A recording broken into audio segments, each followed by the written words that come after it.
Hello, welcome to Libra Philippines. So this is our reading for Libra. Take only what resonates. Hindi to magre-resonate sa lahat. So kunin mo lang yung mga messages na magre-resonate for you. For personal reading, Jing Tarot Reader, pakisearch na lang siya sa Facebook. Siya yung pwedeng magbigay ng personal reading sa'yo. Sa mga hindi pa nakaka-subscribe, please do subscribe na lang po. Ayan, please do comment down below. Sobrang ma-appreciate ko yung comment, guys. Kahit po yung heart-heart lang na comment. Malaking bagay yun eh. So, let's start po. This is for Libra. Sun, Moon, Rising, Venus, Jupiter, Libra. Libra. Okay.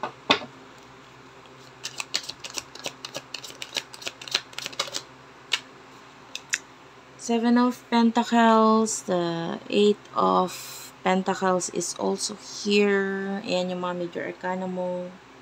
Kuha pa ako, guys. Five of Wands and the Queen of Cups. Ten of Cups is at the bottom of the deck. Seven of Pentacles, nakakita tayo dito ng like may pagod ako nararamdaman sa'yo. Pero hindi lang, sige lang, tuloy lang. Pagdating sa money, I can see medyo mabagal pero may malaking growth. Alam mo yon, medyo mabagal yung maybe pagkaka-receive mo or pagkakaramdam mo regarding sa pera sa ngayon. Pero malaki yung magiging balik nito sa'yo in the future. Parang sa ngayon, hindi pa siya masyadong ramdam. Pero may mga growth. Unti-unting nag-grow, diba? And with the Eight of Wands, I can see a lot of family dito na nagkakaroon ng nakikita nating problema. Pwedeng pagkakagulo or kung hindi man, maybe just problem na pwedeng or mga issues, balita na ikinababahala mo. Okay? Anyway, wait lang. Nababother ako dito. Meron pala akong ano. Ayan. Anyway, sorry about that. Ayos ko lang. So for what I can see here with the Queen of Cups. Ang daming rumerespeto sa'yo. I mean, yung mga tao sa past mo, like maybe your classmates in the past, they see you as the Queen of Cups. They see you as someone na maybe you are a jolly person or maybe alam nila madali kang i-approach, alam nila na mapagmahal kang tao. You are like someone na gugustuhin ng lahat na makasama. With the Five of Wands, there's a lot of challenges sa'yo nito mga nakaraan na pwedeng sumubok sa'yo. Hindi mo maramdam, yung iba pwedeng nakaramdam ng galit, ng lungkot nitong mga nakaraan sa'yo. But hindi ito yung pinairal mo eh. Mas pinairal mo yung pagiging Queen of Cups. You're still an open person. You're still someone na parang kalmado lang pagdating sa point na nagkakaroon na ng pagkakagulo or whatsoever. You are the person na parang buong-buo ang pagmamahal. No, hindi ka marunong mag-judge or what. Mas pinapairal mo yung pagmamahal. And if there's people na pinipiling umalis sa buhay mo, mas iniisip mo na lang na kailangan ka na lang tanggapin yun. Maybe it's not for me.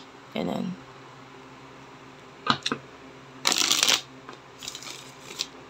Pagdating sa love, ano yung messages for Libra, please? For Libra, Sun, Moon, Rising, Venus, Jupiter, Libra. For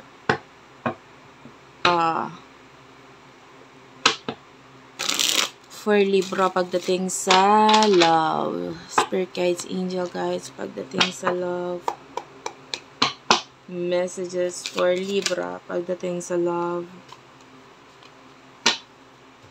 Ten of Wands is here. Oh, I can see possible ending here with the Ten of Wands. No? Between you and this person. Pwedeng nagdulot ito ng lungkot for you. And we do have the Three of Swords. Maybe there's a third party na involved dito sa connection na ito. Kita natin na we do have your Capricorn energy with the Devil. So maybe there's a third party. There's someone na parang niloko or sinaktan ka. We do have here the Emperor. Aries energy.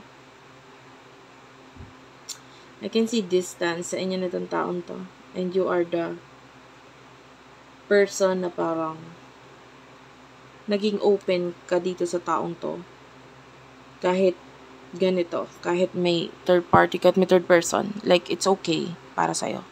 Mas pinili mo yung gusto mo lang tahimik, gusto mo lang walang gulo. Basta tinanggap mo na lang kung ano man yung mga nagdulot ng sakit at lungkot sa'yo na ginawa nitong person neto or involved sa inyo nitong person neto. Diba? Ikaw yung tipo ng tao na parang magagalit, masasaktan, iiyak, or pwedeng hindi iiyak, pero yung iba sa inyo, tatanggap. Alam mo yun, marunong kang tumanggap. Okay, so, anong messages mula dito sa taong ito? Spirit guides, angel guides for Libra. Please, Sun, Moon, Rising, Venus, and Jupiter, Libra. Sorry about the noise, guys. Kung naririnig mo yung pusa namin. Maingay po siya. You know, kasi madaling araw po ngayon. So, pag madaling araw po talaga, maingay po sila. And, yeah, anyways. For Libra, Sun, Moon, Rising, Venus, Jupiter, Libra. Anong nararamdaman sa'yo nitong taon to? I just want to know kung anong emotions and feelings niya para sa'yo. Spirit guides, angel guides. Anong nararamdaman nitong person na to towards Libra? Not enough. This person is feeling a lot of jealousy. Mataas ang ego niya, no? By the way. Mataas ang ego nitong taong to. Pero ngayon nakakaramdam siya ng malaking selos. Because we do have your wedding rings. I don't know. I can see union or reconciliation sa inyong dalawa ng person na to. So, may pagtatagpo or kahit papano hindi pa natin nakikitang completely nag-e-end kung ano man yung nag-e-end sa inyo or nag-end sa inyo. And then I can see maybe may marriage na involved dito. So, ito may pagseselos tayong nararamdaman dito. Guys, ito hindi ko makuha masyado yung energy kasi may nakukuha akong energy na hindi person may nagseselos but the other person na involved sa connection na ito. Siya yung nagseselos. Siya yung nagseselos. And kung ang sitwasyon is that especially if there's a soulmate connection, so pwedeng yung soulmate mo and then yung person na kakonect niya is nagseselos sa'yo. Parang ganun. Pero anyway, take only what resonates. Healing heart is here. Okay. So, ang energy kasi is that yung person nakakonect ng person mo is a karmic relationship. Ayan. And also, at the same time, it's very toxic. Wait lang guys, ayusin ko yung camera. Napaka-toxic nung person na kakonect niya. There's this devil energy. This is very toxic energy. There's this toxic energy dun sa person na kakonect niya. And maybe even your person, kasi mataas yung ego niya, so pwedeng nakikita natin toxic din yung person mo. Pero mas toxic yung kakonect niya. So, nakikita natin that this person is involved sa isang connection na hindi siya masaya. You do have here the stab in the back. Okay? There's deception sa connection na ito. Hindi masayang connection. Yeah. I just want to know, kasi ito, makikimarites lang tayo sa energy ng person mo at dun sa person niya.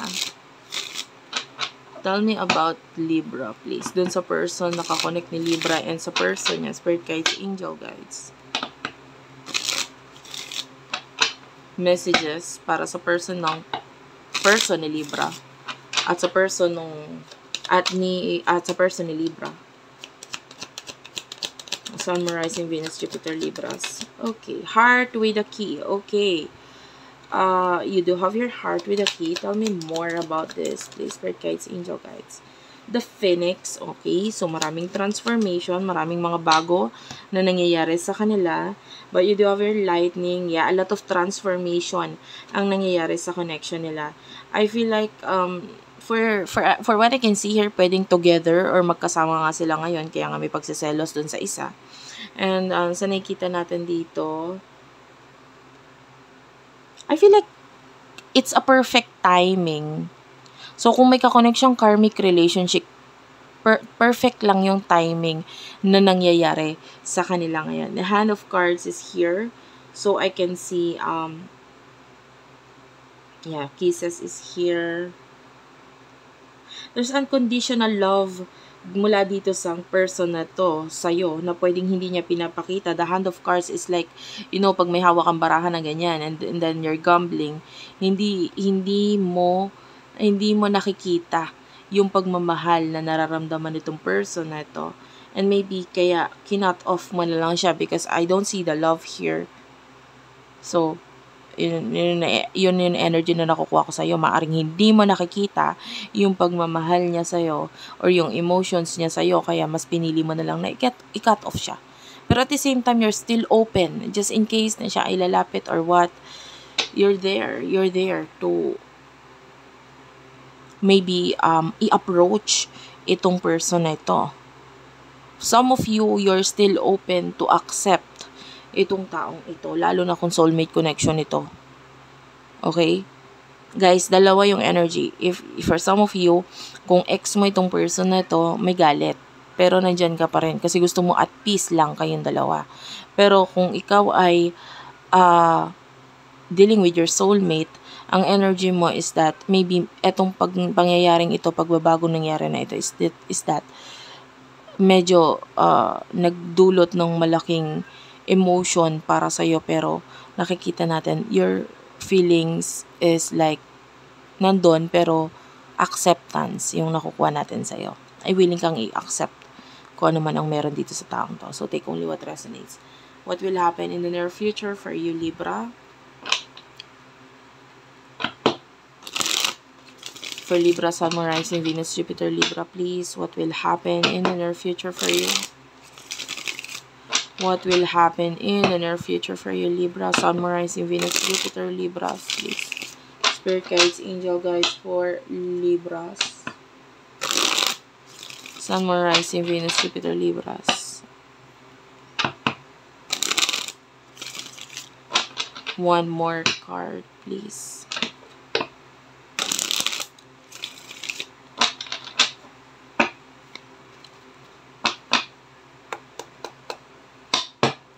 Okay. Four of Swords in the near future. Seven of Wands. Ace of Pentacles and... Okay, sorry about that, Libra. Ayan, bottom of the deck is Libra. Nawala nga pala yung ewan ko, biglang nagpalit yung application ng aking phone, which is, I don't know, that could be a ghost. Anong tawag doon? Yung basta na lang pipindot. Anyway.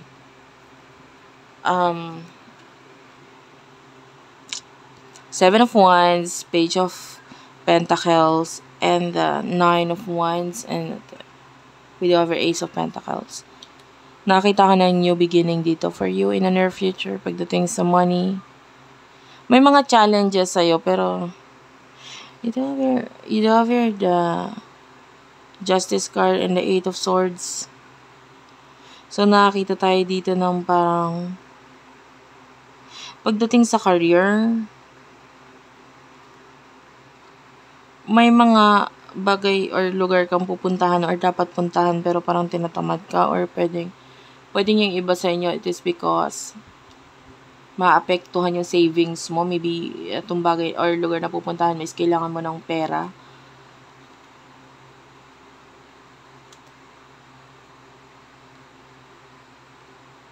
Nakikita natin dito, kailangan mo talaga mag-travel, kailangan mo bumiyahe, kailangan mo pagpaguran or ipursige ito, whatever this full is.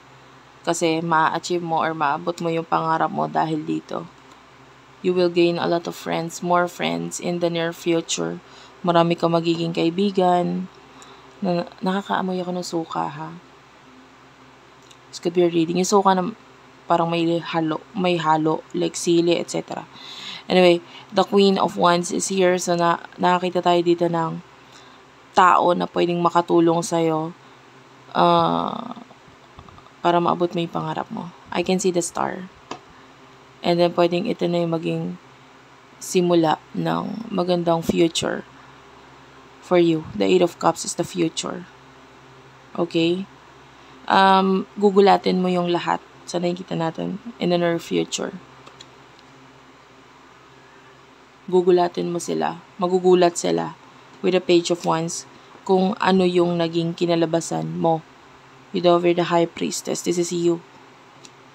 So, you will soon reach the stars. Pero, ito nakikita natin yung moon dito sa taas ng Diba?